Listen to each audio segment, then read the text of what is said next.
او د شارو پر اوسیدونکو باندې شرعي مسله دا ده چې د عیدګاه د لمانځه د کېدلو وروسته چې د عیدګاه لمونځ وشي په شارونو کې هغه وخت پر خلکو باندې قرباني لازمي لیکن هو یو مسله دا باید تاسو یاد وسات ډیر کسان په دا ځای کې سهو کوي یو هغه خلک دي چې په یو وطن کې اوسېږي لکه موږ دا دلته کندهار کې اوسېږو یا په افغانستان کې اوسېږو نو دا بازار یو سړی خپل قرباني صحرا تواستی یا په صحرا کې کوم سړی وکیل جوړ کی نو الته دا هغه وکیل ځای ته اعتبار ستا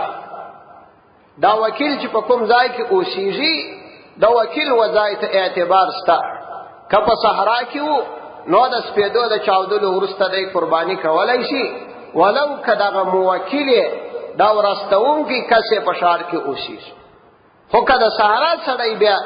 دغه قرباني بازار ته راواستی نو بیا به دغه وکیل هغه وخت دا قرباني کوي چې هر کله د اختر لمونځ ادا شي خدا په یو ملک د نن د وسیدونکو په ارتباط دا حکم دی کچیر یو سړی بیا په بل ملک کې وسیدي او د دې وکیل او د هغه وسیدونکو سړی د وجوب مقامات یا وختونه سره جدا و دا مسله شول دا کوي د وجوب مقامات سره جدا و مثلا یو سړی په امریکا کې اوسېږي یا په کاناډا کې اوسېږي یا لندن کې اوسېږي الته چې دلته ستاسو هاري